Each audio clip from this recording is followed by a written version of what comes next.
اس لیے کبھی کوئی گناہ ہو، غلطی ہو، اب یہ تو اس دور میں کہاں موقع اور کیا کہ کس کے پاس جا کے بندہ روئے یا اپنے دل کا حال بیان کرے.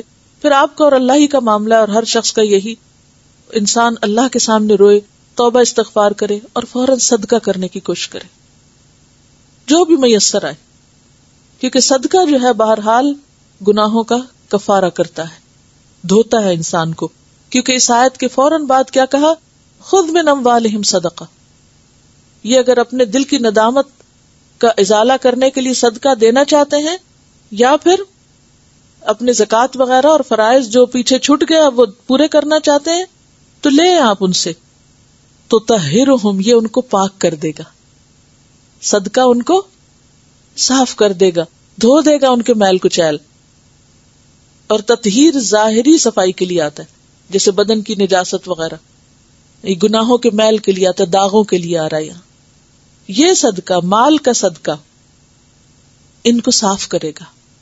وَتُزَكِّيهِمْ، اور ان کا تزکیہ کرے گا. اور تزکیہ کس کو کہتے ہیں؟ اندرونی صفائی کو، جس میں صفائی بھی ہے اور نشو و نما بھی، ایمان کی بڑھوتری بھی. کیونکہ گناہ کا احساس انسان کو شرمندہ رکھتا ہے اور انسان کے اوپر ایک بوجھ بنتا ہے. اور جب انسان کوئی نیکی کرتا ہے، صدقہ کرتا ہے، تو اس سے کیا ہوتا ہے؟ وہ بوجھ ہٹتا ہے، اور پھر انسان کو دوبارہ ایک ہمت اور ایک کریج آتی ہے کہ جس سے وہ اور زیادہ پھر دوبارہ نیکیوں کی طرف دوڑنے لگ جاتا ہے. یہ ایسے ہی ہے نا کہ جیسے دوڑتے دوڑتے گرا انسان، چوٹ کھائی اور پھر سنبھل کے اٹھا، پھر دوڑ لگانے لگ گیا. تو اگر وہ مرم پٹی کر لے اپنی تو پھر کیا ہوتا ہے؟ دوا کھا لے تو پھر آگے چل پڑتا ہے. تو یہ صدقہ خیرات جو ہے یہ اسی کا کام کرتا ہے کہ انسان کو پھر مرم پٹی کر دیتا ہے، پھر انسان میں ایک انرجی آ جاتی، پھر دوڑنے لگ جاتا ہے. وَصَلِّ عَلَيْهِمْ، اور ان پر دعا پڑھیے، ان کے لیے دعا کیجیے. صلی صلات سے ہے، صلات کا معنی میں آپ پیچھے بتا چکی ہوں، دعا، درود، نماز اور رحمت کے معنوں میں آتا ہے.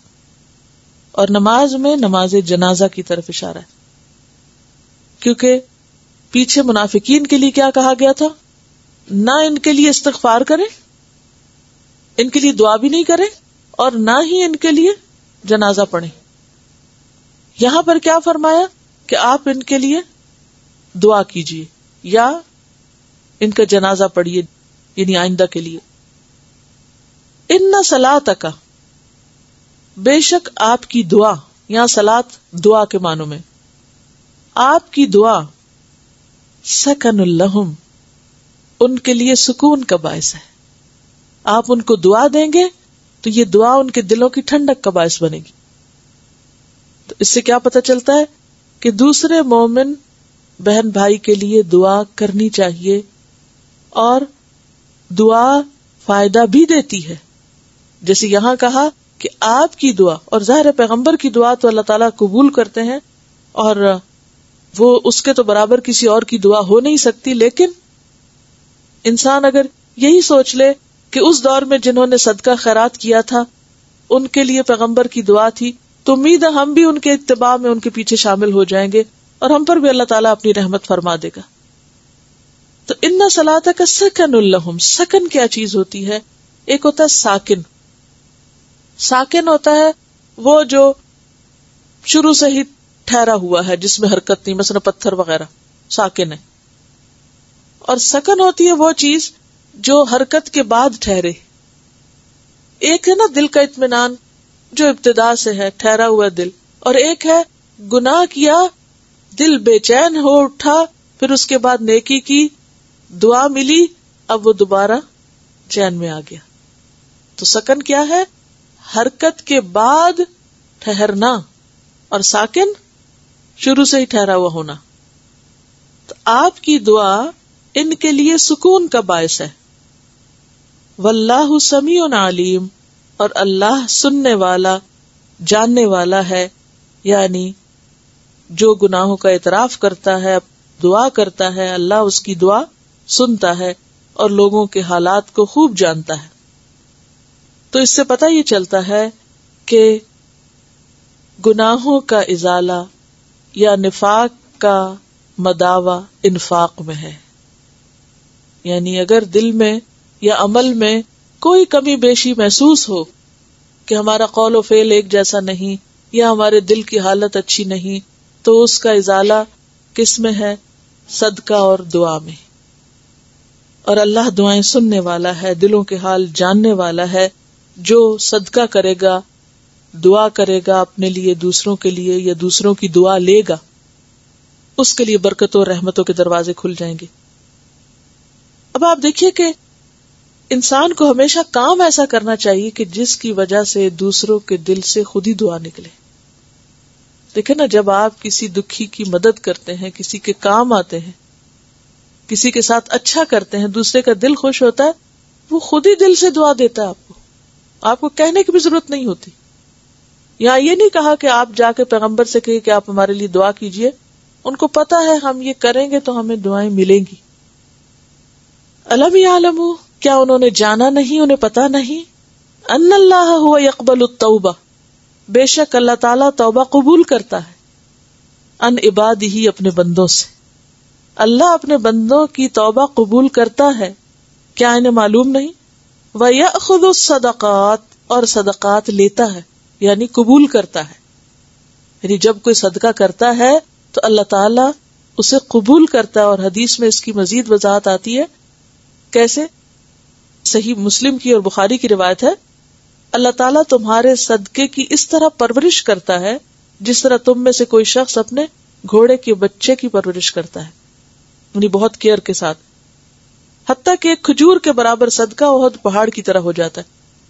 ایک اور روایت میں آتا ہے کہ اللہ تعالیٰ دائیں ہاتھ سے لیتا ہے. یعنی دائیں ہاتھ برکت اور امپورٹنس کی علامت ہے نا، کہ اللہ تعالیٰ انسان جب سچے دل سے صدقہ کرتا ہے تو اللہ تعالیٰ خود اس کو لیتا ہے اور پھر اس کو رکھ نہیں دیتا بلکہ اس کو بڑھاتا ہے، اس کی پرورش کرتا ہے، کیئر کرتا ہے، اور اس کو بڑھاتے بڑھاتے بڑھاتے ایک لقمے کا اجر پہاڑ جتنا کر دیتا ہے. یأخذ الصدقات وَأَنَّ اللَّهَ هُوَ التَّوَّابُ الرَّحِيمُ، اور بے شک اللہ تعالیٰ وہ بہت توبہ قبول کرنے والا، بہت مہربان ہے. تواب کون سا صیغہ ہے؟ کس وزن پر ہے؟ فعال کے وزن پر، مبالغے کا صیغہ ہے. اور اس کا معنی کیا؟ بہت زیادہ توبہ قبول کرنے والا ہے. یعنی بندوں کو مایوس نہیں ہونا چاہیے. غلطیاں تو ہر ایک سے ہوتی ہیں، لیکن کرنے کے بعد پلٹنا فوراً چاہیے. وَقُلِ اعْمَلُوا، پھر دوبارہ وہی کہا جا رہا ہے، اور کہہ دیجیے عمل کرو، کر کے دکھاؤ کچھ. شروع میں فرمایا نا وَسَيَرَ اللَّهُ عَمَلَكُمْ، ان قریب اللہ تمہارا عمل دیکھے گا. یہاں پھر یہی بات دہرائی گئی، وَقُلِ اعْمَلُوا، جو اب تک نہیں کیا اب کرو. فَسَيَرَ اللَّهُ عَمَلَكُمْ، پس ان قریب دیکھے گا اللہ تمہارے عمل. وَرَسُولُهُ، اور اس کے رسول بھی، نبی صلی اللہ علیہ وسلم بھی، یعنی اس دور کے لیے. وَالْمُؤْمِنُونَ، اور سارے مومن بھی. یعنی وہ منافق یا وہ لوگ جنہوں نے اپنی غلطیوں کی وجہ سے اپنا امیج خراب کیا ہے، وہ اس امیج کو ٹھیک کر لیں. کس طرح؟ اچھے عمل کر کے. اگر آج تک اللہ کو ناراض کرنے والے کام کیے ہیں تو اب اچھے کام کر کے اللہ کو راضی کر لیں. آج تک اگر تم رسول صلی اللہ علیہ وسلم کی نگاہوں میں مجرم تھے تو اب اس کو اچھی حالت میں بدل دیں. تو یہ ہے اسلام کی خوبصورتی کہ کبھی بھی بندے کو مایوس نہیں ہونے دیتا. جب بندے کو احساس ہو جائے کہ میں غلط ہوں تو اللہ تعالیٰ اس کے لیے دروازہ کھول دیتا ہے کہ آؤ توبہ کرو اور اچھے لوگوں میں شامل ہو جاؤ. وَسَتُرَدُّونَ إِلَىٰ عَالِمِ الْغَيْبِ وَالشَّهَادَةِ، اور ان قریب تم لوٹائے جاؤ گے، یعنی مرنے کے بعد، طرف اس ہستی کے جو عالم الغیب اور شہادہ ہے، یعنی جو چھپی ہوئی چیزیں ان کو بھی جانتا ہے اور جو سامنے ہے سب کھلا ہے اس کو بھی جانتا ہے. فَيُنَبِّئُكُمْ، پھر وہ بتائے گا تم کو، کیا؟ بِمَا كُنْتُمْ تَعْمَلُونَ، جو کچھ تم عمل کرتے رہے ہو. یعنی قیامت کے دن سارے اعمال تمہارے سامنے آ جائیں گے. وَآخَرُونَ، اب ایک اور کیٹیگری. اب آپ دیکھ رہے ہیں سورۃ توبہ کا انداز، پوری سوسائٹی کو کھنگال کے رکھ دیا گیا، ہر ایک کا حال بتا دیا گیا کہ کون کہاں کھڑا ہے. وَآخَرُونَ، اور کچھ اور بھی ہیں، مُرْجَوْنَ لِأَمْرِ اللَّهِ، جو ڈھیل دیے گئے ہیں اللہ کے فیصلے کے لیے. مرجون کا لفظ مرجا کی جمع ہے، روٹ ہے رے جیم واو. رجا، رجا کا لفظ تو پڑھا ہی ہوگا نا، کس کو کہتے رجا؟ امید کو. ایسا ظن جس میں مسرت حاصل ہونے کا امکان ہو، یعنی امید. مرجا سے یعنی جس کا معاملہ ٹال دیا جائے، جیسے حسنہ لکھتے ہیں یہ کھڑی زبر کے، وہ جس کا معاملہ ٹال دیا جائے، ملتوی کر دیا جائے، یعنی فوری سزا نہ دی جائے. کچھ ایسے ہیں جن کا معاملہ ملتوی کر دیا گیا. اشارہ ہے پیچھے رہنے والوں میں سے ان 3 لوگوں کی طرف جو محض سستی کی وجہ سے ساتھ نہ جا سکے تھے، آج کل کرتے ہوئے پیچھے رہ گئے. اشارہ ہے مرارہ بن ربی، کعب بن مالک اور ہلال بن امیہ کی طرف. یہ مخلص مسلمان تھے، بس صرف سستی کی وجہ سے نہیں جا سکے.